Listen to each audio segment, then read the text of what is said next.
Hello everybody, this is Angelo for a new video. I hope that you are doing great. I just wanted to make a video a bit particular this time.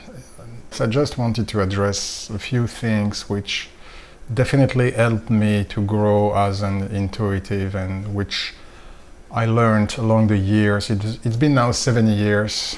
I have been opened up publicly as a professional intuitive, and I just wanted to share with you a few things I have learned along the way and which will hopefully be useful for those of you who either consider being a professional intuitive, regardless it's with cards or any kind of oracles, pendulum, or even no tools at all.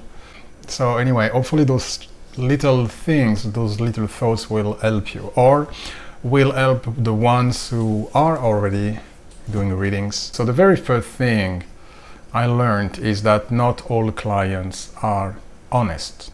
So not all clients are honest, and this is really something that you have to keep in mind when you are doing readings. And there are a few different cases which can occur when you are doing a reading for someone who is talking to you, explaining to you a situation. And the worst thing that you could do is to take at face value everything this person is telling you. It's important for an intuitive to always step back and keep some distance with what the person is telling you, because there are many cases where I could either feel or know, and then I would confirm that with the cards, that the person was not honest with me in regard to the situation explained. And so there are a couple of ways people might not be fully honest with you. The first one is, of course, being consciously dishonest with you. Those cases happen, but for various reasons. It's not that people are malevolent or that they try to manipulate you. This is not, at least from my experience, this is not what I have witnessed. That being said, people cannot always, some clients won't always be honest with you, first of all because they are ashamed and they wouldn't be very proud telling you exactly the entire situation. Those situations can arise in cases of divorce or any kind of emotional situation. So the person, for instance, will tell you that this person has been bad with her but won't tell you exactly what he or she, your client, said or did as well, and which maybe might have created even more troubles or reactions from the other person. And so your client is only pointing out the reaction of the other person, but is not giving you the full story. Sometimes people are ashamed, they are not very proud.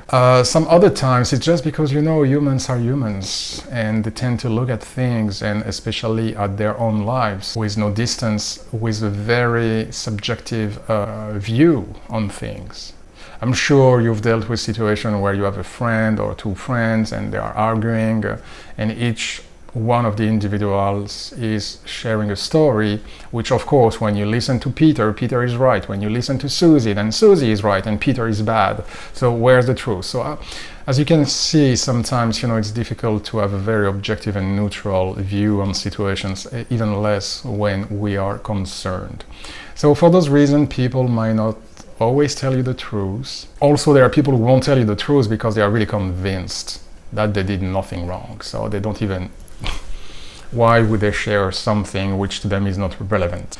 And other times people won't tell you the truth because they are just so angry that basically they just want from you support, and they just want someone telling them, oh yeah, you're right, oh yeah, this person is terrible, oh blah blah blah. And this is really a second point I would like to address. In no situation you have to take sides.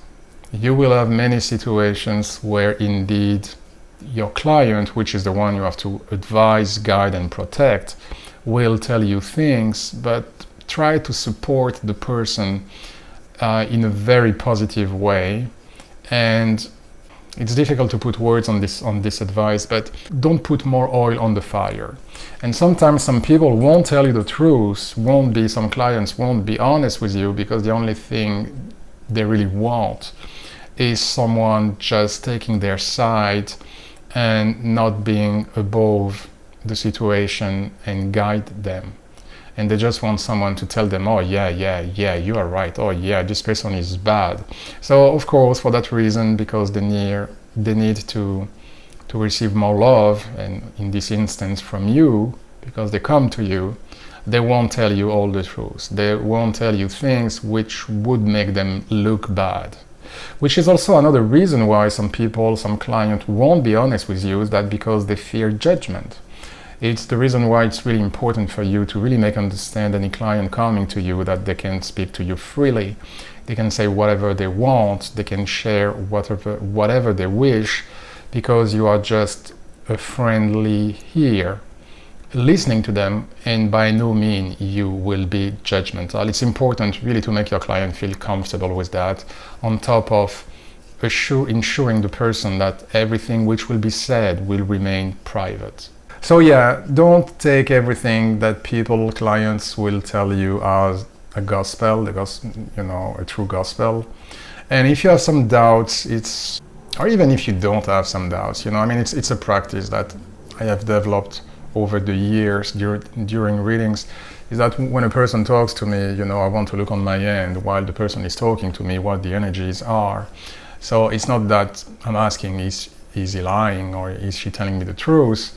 It's just that I want to check the energies, and basically comparing the energies to the words of the clients, then you can tell if the person is genuine with you or if the person is hiding some stuff from you. There's been some instances where really something sounded fishy, and where on my end, while the person was talking, I was clearly and bluntly checking if the person was honest with me. And when I got those red bells ringing in my ears all the time, I really had the confirmation that the person was not telling me the truth, which is okay. I mean, if a client wants to spend money on you, to come to you and not be honest, so it's unfortunately, it's not the best way to get help. Now, if you can feel when a person is honest or not, then even if the client is not very honest with you, you can direct the client to where you think he should think, or you can open up new perspectives in a very diplomatic and nice way. Of course, you're not going to say to the person, you are full of shit, or you're lying, or of course not. We have to treat every client with respect, with kindness, love and support, because we have a big responsibility as readers, and we are not here to judge. And anyway, who are we to judge another human being? So of course you won't behave like that. It's a big no-no. But when you know that a client is not honest with you, you really use that at the client's advantage. I won't even say at your advantage, but really at the client's advantage, because the only thing which matters is really the client's highest good and interest. So when you know that a client is not disclosing a situation fully, is not telling you entirely the truth, shall this not prevent you from helping the client and put the client on better tracks, either in terms of things he might consider doing, or new thoughts, new perspectives you are sharing with him? But it's important that this doesn't stop you from being really there to help the person, because a client is not honest with you doesn't mean the client doesn't need help. So this is the first thing. So really just don't take everything at face value. And the reason why you don't want to take everything at face value and just bluntly 100% believe what the client tells you, without becoming paranoid either, okay? This is not what I'm saying.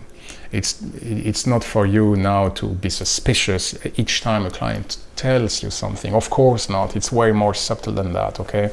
I'm just speaking in a very broad and exaggerated way to put my point, to make my point across. But of course, it's way more subtle than that. So obviously, you won't be suspicious each time and become paranoid. Is the person honest with me? Is the person honest? No, of course not, okay? But with time and practice, and the more you develop your intuition, you will definitely feel, if not speaking about dishonest, at least if the person is not disclosing fully the entire situation. But the reason why you can't always take everything at face value, like, the client is always right in the narrative is telling me, is because if you do that, you will influence yourself. Whereas your job as an intuitive is really, again, to be above the situation and to stay fully objective. And you can't be objective if you just involve yourself emotionally or mentally too much in what the person is telling you without any critique eye. I don't know how to phrase it in English, so my bad, my apologies. The second thing I learned, I didn't learn that because it's really in me. Being honest is who I am. It's my pride to really cherish honesty in my life and in my work. But I'm still gonna make it a second point, like be honest and don't be afraid to give bad news. And this might be a problem for some places who might tell you as readers, well, we need to encourage people, we need to give positive messages. And well, no, I'm sorry. Of course, I'm not here to put the person down. I'm not reading to depress the person, but on the contrary, a reading is a healing. But actually, you can definitely heal the person while being totally honest with the person in regard of a very bad situation, either a current situation or the development of a situation which might not turn well. And because you can diagnose the situation and foresee what the real energies are going to be, then during the sensation you can definitely start healing the person, giving perspective and advice and everything you want. But you can't sugarcoat any client. You can't hide the truths which are displayed by your gifts, whether it's mediumship, pendulum, oracles, cards, it doesn't matter. Our job is to be truthful and loyal to the clients. And being truthful and loyal to the clients is to be very honest in regards of the messages we have to give.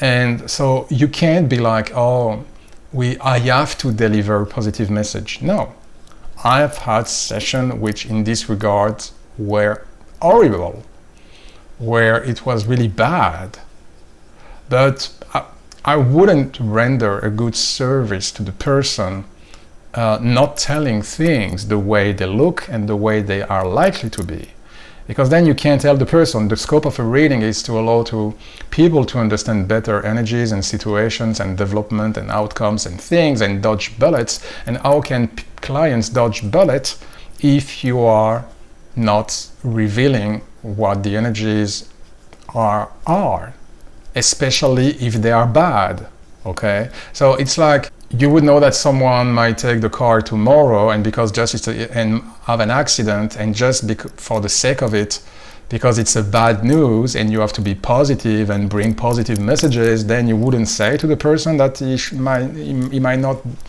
want to take his car tomorrow because otherwise he's going to be in an accident. Of course you have to, because this is the way you express your support. And I almost want to say your love, at least your affection to the person consulting you, and it's a matter of recognizing the respect that you owe to the client who came to you and maybe opened his wallet to consult you. It deserves respect, and so it deserves honesty and truth. So there is nothing for me like I have to deliver positive messages. And guess what? Clients love when readers, mediums, psychic, intuitive, it doesn't matter the way you name them, clients actually do love honesty. They don't want bullshit. They don't want this woo-hoo kind of messages. Everyone is good, love is everywhere, planet is good, nothing wrong is gonna happen, and yes, you're gonna succeed. No, people want the truth. And the more they see that you can deliver honestly the messages, regardless of them being positive or negative, this is exactly why they will come back to you. Because then you will build trust. You don't build trust just giving positive messages, and even less if they are false, if they are inaccurate. You build trust and respect from your client when you are honest. Now, that being said, of course, you don't leave the person hanging like that just with the bad news, and now deal with it. No, this is where you have to support the person and think about how you can heal the person or protect the person, heal the person in regard to the bad situation. And it's also part of our job. Our job, I'm just speaking for card readers, okay? Our job is not just to pull cards and read them. This is not what our job is. Our job is through oracles and tools, not only to provide information, but also help, support, advice, and healing. So this is for the second thing I learned. So always be honest, okay? Don't be scared like, oh no, I don't want to tell that because it's terrible. If someone asks you, will I get the job? The answer is no. Just say no. That's it. Does he love me? If it's no, it's no. Whatever. If someone asks you if he has cancer and you see there might be a tumor, you have to tell it. If you say, no, there is nothing, then maybe because of you, the person won't get checked, won't get diagnosed. And because of that, it's going to get worse. Okay, so after that, of course, it's all the way how you say things, and again, how you show affection and support and advice and blah, blah, blah. But we have to be truthful and honest to people, regardless of the case, regardless of the question and of the situation. The third thing, clients don't know how to ask questions. No, of course, not all of them, but a lot of time you have to rephrase questions. Actually, this point might be divided in two subcategories. So the very first category is that, clients don't know how to phrase questions. And well, that's normal, it's not their job. Because this is also part of our job, to understand a situation and to know how to phrase properly questions, which is an art, by the way, to address a situation and get the most of our gifts. So it's really important that we know how to first analyze the situation, because sometimes also people, I might add to client don't know how to phrase a question, I might add many clients don't know how to explain a situation. So don't expect everything coming from clients just like that. You will have sometimes to fetch for, not for information, but for clarification of the situation, okay? Because sometimes, many times, the way they explain things, again, for them it's normal, it's understandable, it's because they live the situation. But for you, who is totally external to the situation, there are things which are not obvious, which, you didn't really understand the situation fully. And if you can't understand a situation, it's difficult for you to help a client phrasing properly a question. Usually what I say when I'm not too sure I really got the situation, the background situation, which I will be working from there. In this case, I'm like, okay, so correct me if I'm wrong, but okay, if I understood correctly, so blah, blah, blah, this is happening to you, blah, blah, blah, blah, blah, blah, blah. And the person says yes or no, okay? But don't be timid when it comes to that. You won't look like a fool. You will look like a fool if you start talking to the person and you didn't understand crap about what the real situation is. But if you ask to the person, okay, so just to make sure, correct me if I'm wrong, blah, blah, blah, you will never look like a fool.